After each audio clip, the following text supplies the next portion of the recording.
우리의 마음에 주님의 평안을 허락하셔서 우리가 늘 주의 평강 가운데 머물게 하심을 감사합니다. 그 마음을 가지고 이 시간에도 우리가 주의 말씀을 기쁨으로 듣기를 원합니다. 이 한 시간 주의 말씀에 살아있음을 우리 가운데 나타내 보여주시고, 오늘도 주의 말씀이 우리 가운데 역사함을 우리 가운데 나타내 보여주시옵소서. 주의 말씀을 통하여 이 교회를 살려 주시옵소서. 예수님 이름으로 기도합니다. 아멘. 제가 몇 주 전에 이런 말씀을 드린 적이 있어요. 기억하실지 모르겠는데, 우리가 성경을 이해할 때 자꾸 어떻게 이해하려고 하는 그 경향이 있냐면, 따로 떼어서 토막을 내서 성경을 이해하려고 하는 경향이 있습니다. 특별히 이제 성경에 이렇게 장들로 이렇게 나눠져 있잖아요. 사실 원래 이제 성경에 이렇게 장절이 없었는데, 중세에 어떤 이제 신부님이 읽기에 편하도록 이제 장절을 나눠놓은 거예요. 이게 이제 장점이 있겠죠, 당연히.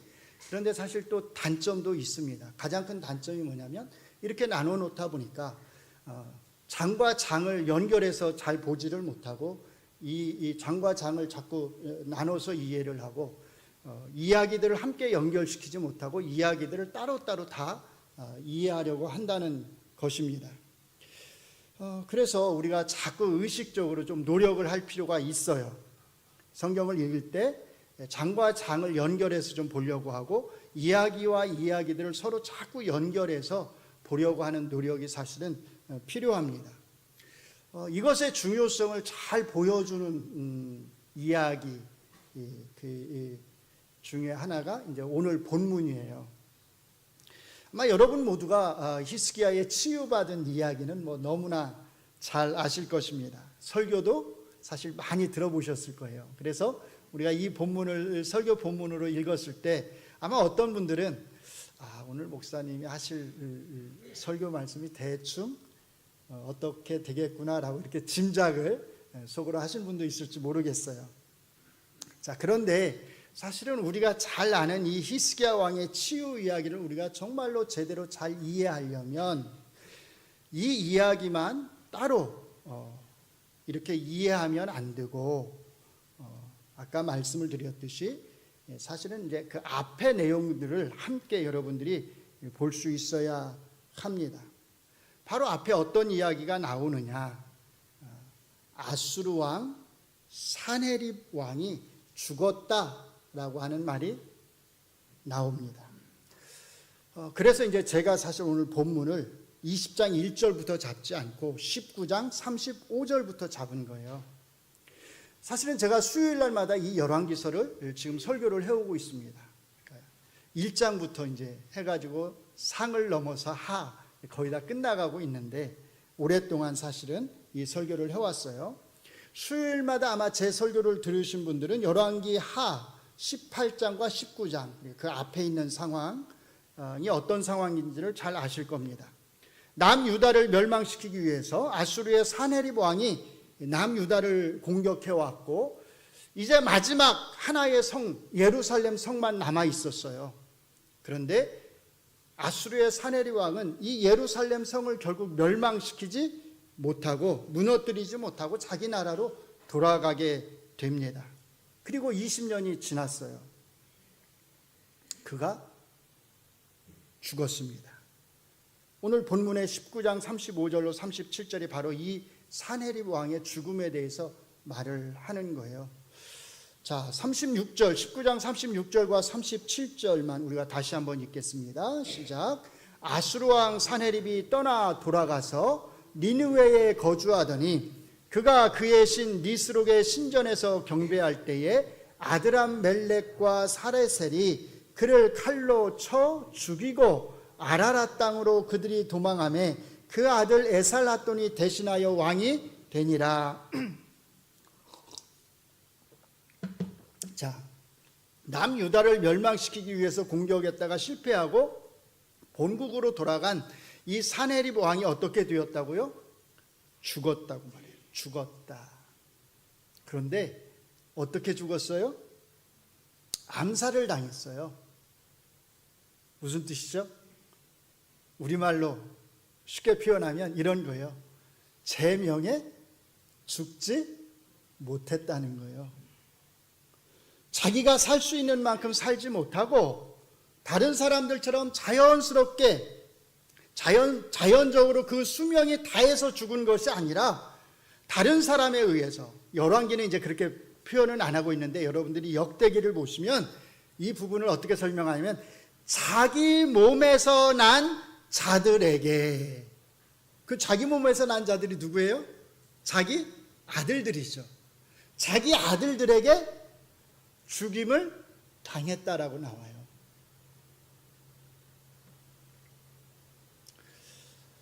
아수르 제국이 혹시 얼마나 큰지 아시나요? 아시는 분들도 계시겠지만 또 모르시는 분들도 있을 것 같아서 한번 지도를 하나 준비해 봤어요. 이 지도를 보시면 이제 저 이쪽 가운데 저 빨간색과 옆에 초록색으로 돼 있죠. 저거 전체가 다 합쳐서 사실 아수르 제국입니다. 저 화살표로 양쪽으로 이렇게 뻗어 있는 것은 저길 다 정복했다는 거예요. 저 엄청난 땅을 다 다스린 것입니다. 이렇게 엄청나게 큰 제국을 다스렸던 사네립 왕이 제 명에 죽지 못하고 늙어서 자연스럽게 죽지 못하고 중간에 암살을 당해서 죽었어요. 권력의 관점에서 보면, 힘의 관점에서 보면 사네립 왕은 이렇게 갑자기 죽을 수 있는 사람이 아니에요. 누구보다도 제 명을 다하고 늙어서 자연스럽게 죽어야 할 사람이 바로 사네립 왕이었습니다. 그는 히스기야를 못 오겠고 남유다 백성 전체를 못 오겠고 히스기야가 섬기는 그 하나님을 못 오겠습니다. 그는 여호와께서 우리를 구원하시리라고 하는 그 히스기야의 말을 믿지 말라고 말했어요. 어떤 민족의 손이 자기의 손에서 그들을 구한 적이 있느냐고. 여호와, 너희가 믿는 여호와도 마찬가지라고 말을 했습니다. 히스기야가 믿는 그 여호와도 다른 신들과 다를 게 없다고, 그러니까 히스기야의 말을 믿지 말라고 말을 했습니다. 자기의 부하 장수인 랍사게를 통해서 한 이 모든 사네립의 조롱은 여호와를 향한 것이었어요. 19장 6절에서 하나님은 이 모든 말이 나를 못 오가는 말이라고 말씀하십니다. 그러면서 19장 7절에서 이렇게 덧붙여 말씀하십니다. 내가 한 영을 그의 속에 두어 그로 소문을 듣고 그의 본국으로 돌아가게 하고 또 그의 본국에서 그에게 그가 칼에 죽게 하리라 하셨느니라. 사네립이 본국으로 돌아가서 생활할 때에 어디 그가 자기의 죽음에 대해서 생각이나 했겠어요. 내가 내 자식들에게 죽임을 당할 거라고 꿈에나 생각을 했겠습니까? 그는 자기가 그 왕의 자리에서 그 큰 제국을 다스리면서 아마 늙어 죽을 때까지 그 자리에 있다가 자연스럽게 죽게 될 거라고 생각했을 것입니다. 그런데 그는 본국으로 돌아가고 나서 20년 뒤에 아마도 자기 아들들의 칼에 죽고 말았습니다. 우연일까요? 어쩌다가 제 명에 자연스럽게 죽지 못한 것일까요? 아수르 왕 산헤립의 이 죽음은 아무리 큰 제국을 다스리는 권력자라 하더라도 그의 생명은 그가 조롱한 그 하나님, 그가 조롱한 이스라엘의 여호와 하나님의 손에 달려있다고 하는 것을 보여줍니다. 가장 중요한 포인트는 사실 이것이에요. 권력의 관점에서 보면 가장 자연스럽게 살 만큼 살다가 죽어야 할 사내립 왕이 중간에 갑자기 암살을 당해서 죽었다는 겁니다. 속된 말로 제명을 다하지 못했다는 거예요. 자, 이것을 잘 기억을 하시면서 이제 히스기야 왕의 이야기에 주목해 보시기 바랍니다. 어떤 분이 이렇게 질문을 던졌어요. 하나님은 왜 히스기야 왕에게 사형 선고를 내려서 그를 고문하신 다음에, 굉장히 강한 표현을 쓴 거예요. 괴롭힌 게 아니라 고문하신 후에, 토얼처거든요. 물고문 많이 들어보셨죠? 그렇게 고문하신 후에 다시 그에게 15년의 생명을 연장해 주겠다고 말씀하신 걸까요? 이 질문을 받고 목사님이 이렇게 대답했습니다. 저도 모르겠습니다. 왜 그랬을까요? 왜 하나님은 히스기야 왕에게 사형 선고를 내려서 히스기야 왕을 고문하신 후에 네가 죽고 살지 못하리라고 하는 말씀으로 그를 고문하신 후에 그에게 또다시 15년의 생명을 연장해 주신 걸까요?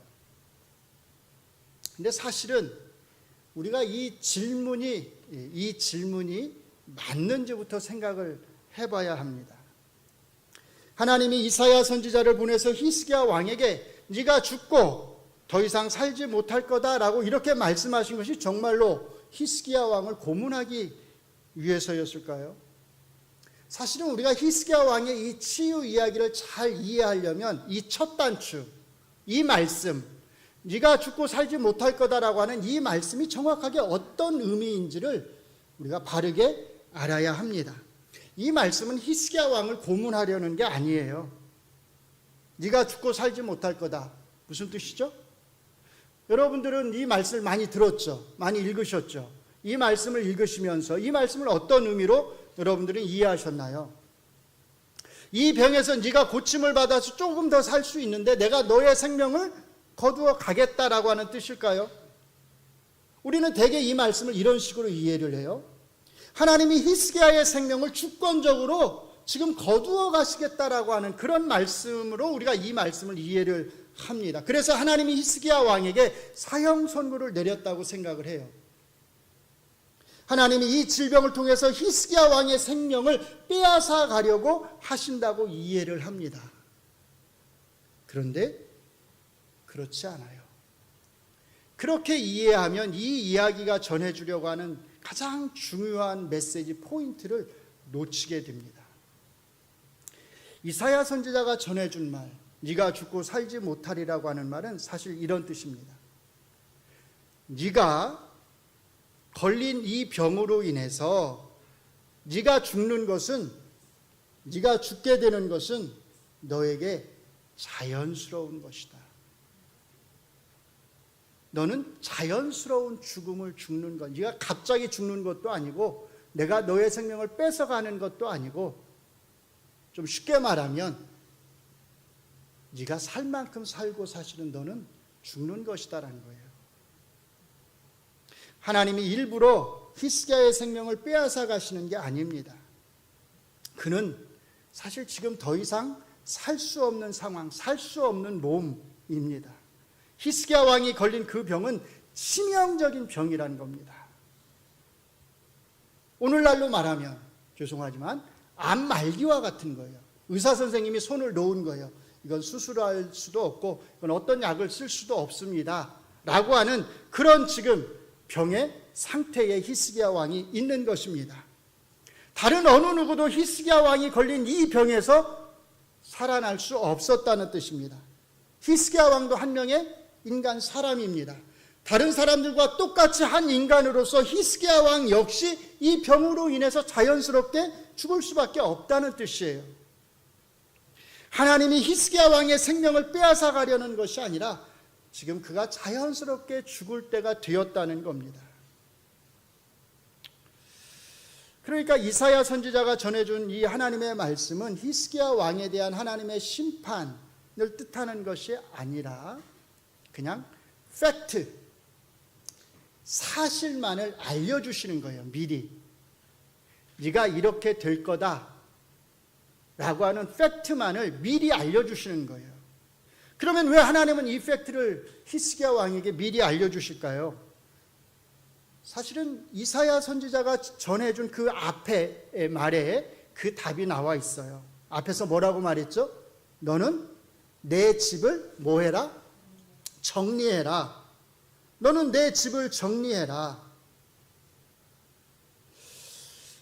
하나님은 지금 히스기야 왕에게 호의, 친절을 베푸시는 겁니다. 마치 이렇게 말씀하시는 거예요. 히스기야야, 네가 걸린 그 병은 네가 더 이상 살 수 있는 그런 병이 아니란다. 그러니까 죽기 전에 이제 내 집을 정리하거라. 죽기 전에 집을 정리해라. 깨끗이 청소해놓고 정리해놓고 집안 정돈을 잘 해놓고 죽으라는 걸까요? 그건 아니겠죠. 그럼 무슨 뜻이겠어요? 간단합니다. 너를 이어서 왕이 될 후계자를 세워놓거라, 그런 뜻이에요. 사실 이 말씀이 히스기야 왕을 향한 하나님의 친절, 호의라고 하는 것을 잘 이해하려면 이 일이 일어났던 이 상황을 잘 아셔야 되는데요. 이 일은 히스기야 왕이 젊었을 때 30대 중반에 일어난 일입니다. 아마 그 다음에 히스기야 왕을 이어서 후계자가 되는, 사실 누가 후계자가 되냐면 므낫세, 히스기야 왕의 아들 므낫세가 이제 후계자가 되잖아요. 근데 이때 당시에 므낫세가 아직 태어나지 않았던 거예요. 그러면 어떻게 되는 거예요? 후계자가 없는 거죠. 그렇기 때문에 히스기야 왕이 여기서 젊은 나이에 죽게 되면 가장 문제가 되는 것은 뭐냐면 그 다음 왕이 누가 될 것이냐는 거예요. 그래서 여호와 하나님이 히스기야 왕에게 친절을 베푸시는 겁니다. 다음 후계자도 세우지 않은 채로 히스기야 왕이 갑자기 죽어버리면 안 되잖아요. 네가 곧 죽게 될 것인데 너의 후계자를 미리 세우도록 해라. 잘 생각해 보세요. 이사야 선지자가 전해준 이 말씀을 우리가 어떻게 이해하느냐에 따라서 이 본문의 의미가 완전히 달라집니다. 하나님에 대한 우리의 이해가 완전히 달라집니다. 이사야 선지자의 말을 우리가 만약에 하나님의 심판으로 이해한다면, 하나님께서 히스기야의 생명을 주권적으로 빼앗아 가려고 하는 것으로 이해한다면, 이 말씀은 아까 어떤 분이 질문을 했던 것처럼, 목사님에게 질문했던 것처럼, 왜 하나님은 히스기야 왕을 고문하신 후에 또 15년의 생명을 연장시키는 겁니까? 이렇게 되는 거예요. 그러나 우리가 이 이사야 선지자의 말을 히스기야 왕에게 그가 자연스럽게 죽게 되는 그 죽음에 대한 팩트를 알려주고, 그 죽음을 대비해서 자식이 없는 그에게 그 다음 너의 후계자를 세우도록 해라, 이런 말씀으로 우리가 이것을 이해하면 이 말씀은 뭐가 되는 거예요? 하나님이 히스기야에게 베푸시는 친절한 말씀이 되는 겁니다. 우리는 이사야 선지자의 말을 통해서 하나님이 자기를 의지하는 자에게, 자기를 의지하는 왕에게, 비록 그가 약소국의 왕이지만 얼마나 친절한 하나님이신지를 보게 되는 겁니다. 저는 여러분들이 이 말씀 속에서 하나님의 심판이 아니라 하나님의 친절하심을 볼 수 있기를 바랍니다. 하나님은 우리를 괴롭히시는 분이 아닙니다. 하나님은 우리를 고문하시는 분이 아니에요. 하나님은 우리를 죽이겠다고 협박을 해놓으시고 우리가 간절히 기도하니까 그 마음을 바꾸셔서 우리의 생명을 연장시켜 주시는 그런 분이 아닙니다. 하나님은 항상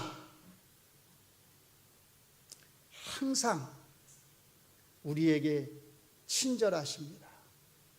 하나님은 항상 우리에게 친절을 베푸십니다.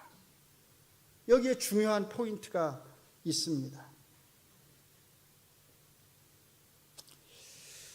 하나님은 처음에는 히스기야의 생명을 빼앗아 가려고 하셨다가 히스기야 왕이 너무나 간절히 눈물을 흘리면서 기도하니까 마음이 약해지셔서 그럼 내가 한 15년 정도 조금 더 살게 해주어야 되겠다, 이렇게 마음을 바꾸셔서 선심을 쓰신 것이 아니에요. 마음을 바꾸신 게 아니면 뭐죠? 자연스럽게 죽어야 할 히스기야 왕의 생명을 무려 15년이나 연장시켜 주신 겁니다. 히스기야 왕이 자연스럽게 죽는다면 그는 이 병으로 인해서 30대 젊은 나이에 죽는 게 맞습니다. 다른 사람들은 다 이 병으로 인해서 그렇게 자연스럽게 죽어갔습니다. 그런데 하나님이 히스기야의 이 간절한 기도를 들으시고 그의 눈물을 보시고 그를 불쌍히 여기셔서 무려 15년이라고 하는 생명을 연장시켜 주신 거예요. 자연스러운 그 죽음을 초월해서 하나님이 기적을 행하신 것입니다. 30대 젊은 나이에 자연스럽게 죽어야 할 히스기야 왕에게 하나님은 기적 같은 은혜를 베푸신 거예요. 자연스럽게 죽도록 내버려 두셔도 되는데 하나님은 기적 같은 크고 놀라운 은혜를 이 작은 나라의 왕에게, 약소국의 왕에게 베풀어 주신 것입니다. 하나님은 히스기야 왕에게 단순히 친절하신 하나님만이 아니었던 것입니다. 그 친절하심을 넘어서 무엇을요? 기적 같은 은혜를 베푸시는 하나님이셨던 것입니다. 히스기야 왕의 치유는 바로 우리에게 이런 하나님을 보여주는 겁니다. 히스기야 왕의 치유는 고문하시는 하나님, 마음을 바꾸시는 하나님이 아니라 친절하심을 넘어서 기적 같은 은혜를, 믿을 수 없는 은혜를, 주지 않으셔도 되는 그 은혜를 베풀어 주시는 하나님이심을 보여줍니다. 바로 이 하나님이 우리가 믿는 하나님입니다. 우리가 믿는 하나님은 바로 이런 하나님이십니다. 우리에게 친절을 베푸실 뿐만 아니라 우리에게 기적 같은 은혜를 베푸시는 하나님이십니다. 물론 우리는 여기에서 주의해야 합니다. 자연스럽게 30대 젊은 나이에 죽어야 할 히스기야 왕에게 15년의 생명을 연장시키는 이 기적 같은 은혜를 베푸신 것은 오직 누구에게만요? 히스기야 왕에게만 해당되는 겁니다.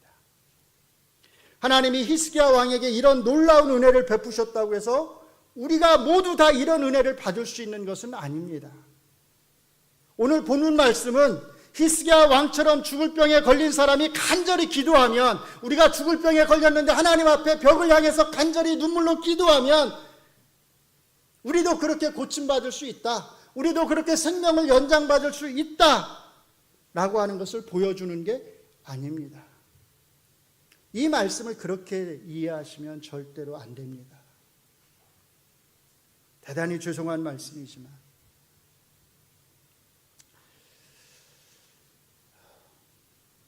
간절히 기도하셔도 자연스럽게 죽을 수 있습니다. 사실은 그게 하나님이 정하신 인생의 법칙입니다. 중요한 것은 이것입니다. 하나님이 히스기야 왕에게 베푸신 것과 같은 똑같은 방식으로 우리가 기도했을 때 우리의 생명을 연장시키는 그런 식의 똑같은 방식으로 우리 모두에게 은혜를 베풀지 않는다 하더라도 하나님은 다른 방식으로 우리에게 기적 같은 은혜를 베푸신다는 겁니다. 하나님의 기적 같은 은혜는 병고침만 있는 게 아니라는 거예요. 생명의 연장만 하나님의 기적 같은 은혜가 아닙니다. 우리가 살아가면서 받는 모든 은혜는 다 사실 어떤 은혜예요? 기적 같은 은혜입니다. 베풀지 않아도 되는 은혜입니다. 주지 않으셔도 되는 은혜입니다. 우리가 받을만 해서 받는 은혜는 단 하나도 없습니다. 모두가 다 우리를 불쌍히 여기셔서 베푸시는 은혜입니다. 물론 그 안에 병고침이라고 하는 그 은혜가 존재합니다. 포함되어 있습니다. 그러나 그것을 넘어서 우리의 삶 전체에 하나님의 은혜가 둘러쳐져 있다고 하는 것을, 우리의 삶 전체를 하나님의 기적 같은 은혜가 감싸고 있다고 하는 것을 우리는 볼 수 있어야 합니다. 아무리 작은 일이라 하더라도, 아무리 사소한 일이라 하더라도 우리가 행하는 그 모든 일 가운데 하나님의 크신 은혜가, 기적 같은 은혜가 있습니다.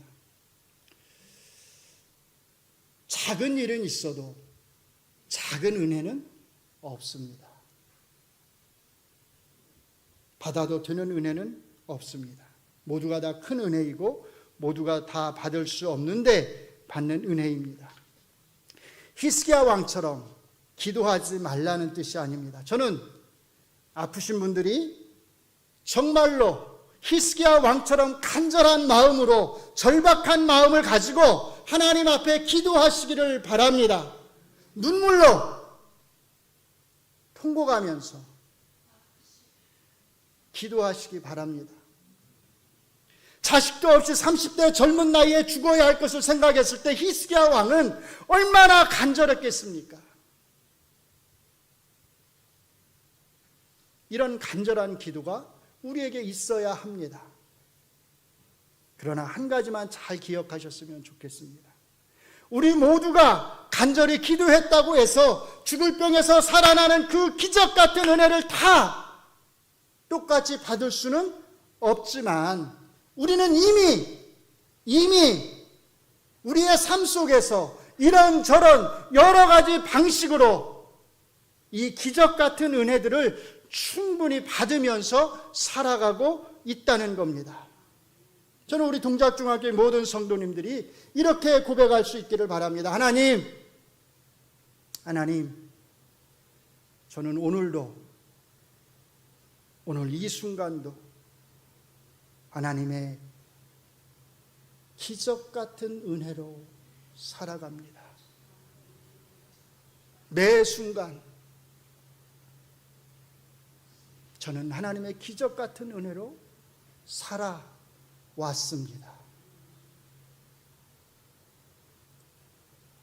여기에 두 명의 왕이 있습니다.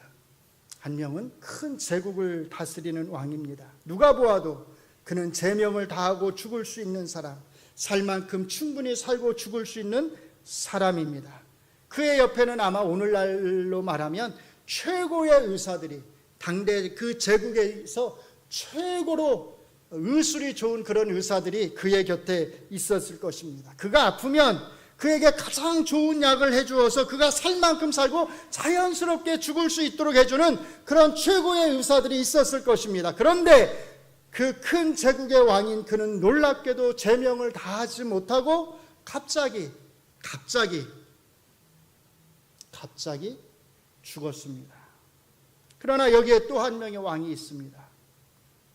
그는 이 큰 제국의 왕이 멸망시키려고 했던 아주 힘없는 작은 나라의 왕, 약소국의 왕이었습니다. 그는 죽을 병에 걸렸습니다. 이 병에 걸린 사람들은 지금까지 다 죽었을 것입니다. 그래서 그도 죽어야 할 처지입니다. 죽을 병에 걸리면 죽는 것이 하나님이 정하신 일반 법칙이기 때문입니다. 그런데 그는 죽지 않았습니다. 무려 15년의 생명을 연장받았습니다. 더 살 수 있는 자는 갑자기 죽고, 죽어야 할 자는 놀랍게도 더 살게 되었다고 하는 것. 바로 이것이 오늘 본문이 우리에게 전해주는 메시지입니다. 바로 사실은 이것이 오늘 본문의 핵심입니다. 히스기야의 기도보다 더 중요한 것이 바로 사실은 이것입니다. 그런데 여기에 놓치지 말아야 할 것이 사실은 하나 더 있습니다. 이 이야기를 전해주는 방식입니다. 19장 37절과 20장 1절을 우리가 같이 이어서 함께 읽어보겠습니다. 시작. 그가 그의 신 니스록의 신전에서 경배할 때에 아드람멜렉과 사레셀이 그를 칼로 쳐 죽이고 아라랏 땅으로 그들이 도망하며 그 아들 에살핫돈이 대신하여 왕이 되니라. 그때에 히스기야가 병들어 죽게 되매 아모스의 아들 선지자 이사야가 그에게 나와서 그에게 이르되 여호와의 말씀이 너는 집을 정리하라 내가 죽고 살지 못하리라 하셨나이다. 자, 19장 37절과 20장 1절을 같이 보시면 자연스럽게 두 이야기가 어떻게 연결이 돼요? 앞에 사네립 왕이 죽었다는 이야기와 뒤에 히스기야 왕이 병에 걸려서 죽게 되었다는 이야기가 자연스럽게 연결되어 있어요. 이 연결되어 있다는 게 중요합니다. 이게 왜 그렇게 중요할까? 그렇게 생각하실 수 있는데 여기에 숨겨진 사실이 하나 있어요. 원래 역사적 사건의 순서로 보면 사실은 이 20장에 있는 히스기야의 치유 이야기가 언제 일어난 일이냐면 사네립 왕이 남유다를 침략하기 전에 일어난 일입니다. 그러니까 원래는 18장 앞에 가 있어야 되는 이야기예요. 이 20장 이야기가. 그래서 순서대로 하면 원래는 이렇게 됩니다. 히스기야의 죽을 병과 치유 이야기가 먼저 나오고요. 그 다음에 이제 요 다음에 아시는 분들이 있으실 텐데 바벨론의 사절단 이야기가 나오잖아요. 그 이야기가 그 다음에 나옵니다. 그리고 사네립이 남유다를 공격한 이야기가 나오고요. 사네립이 돌아가서 죽었다는 이야기가 나옵니다. 역사적 순서로 하면 이 순서대로 기록이 되었어야 합니다. 그런데 왜 열왕기서의 저자는 먼저 일어난 히스기야 왕의 저 치유 이야기를 나중에 일어난 사네립의 공격과 죽음 이야기 다음에 둔 것일까요? 착각한 걸까요? 순서를? 그게 아니라 일부러 역사적 순서를 바꿔서 기록을 한 거예요. 만약에 역사적 순서대로 기록을 하게 되면 히스기야 왕의 저 치유 이야기하고 사네립의 죽음 이야기는 어떻게 돼요? 멀리 떨어져 있죠. 죽음과 생명의 이야기가 연결이 안 돼요. 그러니까 독자들이 사네립의 죽음과 히스기야의 살아난 이야기를 서로 연결시켜서 이해할 수 있도록 순서를 바꿔 놓은 것입니다. 이렇게요. 사네립이 남유다를 공격한 이야기, 그 다음에 사네립의 죽음 이야기, 그 다음에 히스기야의 죽을 병과 치유 이야기, 그 다음에 바벨론의 사절단 이야기가 그 다음에 나오는 거예요. 이렇게 두면 뭐가 한눈에 들어와요? 사네립 왕의 죽음과 히스기야 왕이 죽을 병에 걸렸다가 살아난 이야기를 한눈에 볼 수 있어요.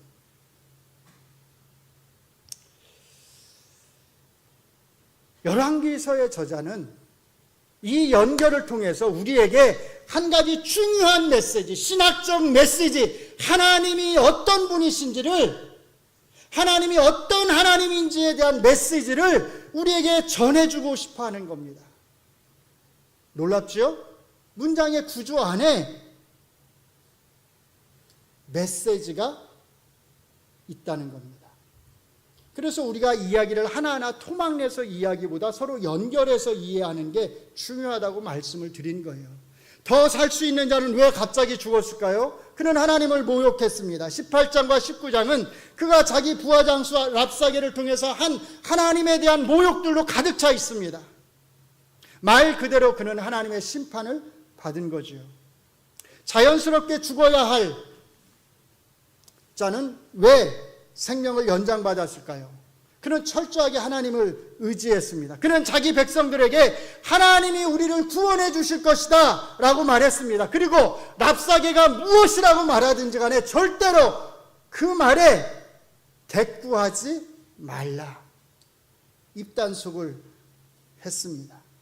그는 하나님을 못 오가는 말을 듣고서 그 옷을 찢고 굵은 배로 두르고 여호와의 전에 들어가서 이 사실을 이사야 선지자에게 알리라고, 전하라고 하면서 이렇게 덧붙였어요.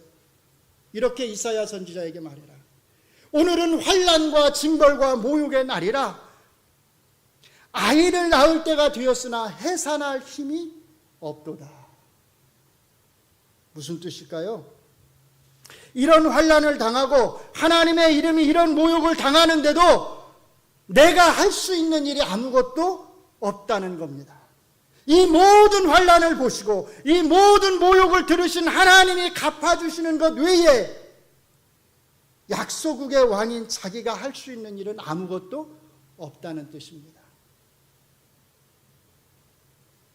열왕기서의 저자는 하나님을 모독하는 자에게 죽음으로, 갑작스러운 죽음으로 하나님이 갚으셨다라고 말을 하는 겁니다. 반대로 하나님을 의지하는 이 힘없는 약소국의 왕인 히스기야 왕에게는 생명을 연장시키시는 기적 같은 은혜로 갚으셨다고 말합니다. 죽음과 생명이 다 여호와 하나님의 손에 있습니다. 큰 제국의 왕에게 있는 것이 아니에요. 권력자에게 있는 것이 아닙니다. 사랑하는 성도 여러분, 생과 사가 다 여호와의 손에 있다는 것을 믿으시기 바랍니다. 생과 사를 그 손에 가지고 계신 그 하나님, 이 하나님이 우리에게 친절을 베푸십니다. 언제나 우리에게 친절하십니다. 생과 사를 그 손에 가지고 계신 이 하나님이 우리에게 친절하심을 넘어서 매일같이 매 순간 우리의 삶 전체를 그분의 기적 같은 은혜로 감싸 주십니다. 바로 이 하나님이 우리의 하나님입니다. 우리가 믿는 하나님은 바로 이런 하나님이십니다. 이 하나님이 여호와 신실하신 우리의 하나님이십니다. 이런 하나님 위에 우리가 어떤 신을 섬길 수 있겠습니까? 이런 하나님 위에 우리가 누구를 의지하며 살 수 있겠습니까? 이런 하나님 위에 우리가 누구에게 충성할 수 있겠습니까? 오직 신실하신 우리의 여호와 하나님만을 섬기며 그분만을 의지하며 그분에게만 충성하며 사시는 우리 동작중앙교회 성도님들이 되시기를 주의 이름으로 축원합니다. 기도하겠습니다. 우리의 신실하신 여호와 하나님, 우리에게 매일같이 매 순간마다 우리가 받을 수 없는 기적 같은 은혜를 베푸시는 그 하나님을 우리가 믿고 섬깁니다. 오직 그 하나님만을 우리가 의지하며 오직 그 하나님에게만 우리의 충성을 바치기를 원합니다. 우리의 섬김과 충성을 주께서 기쁘게, 부족하지만 기쁘게 받아 주시옵소서. 예수님 이름으로 기도합니다. 아멘.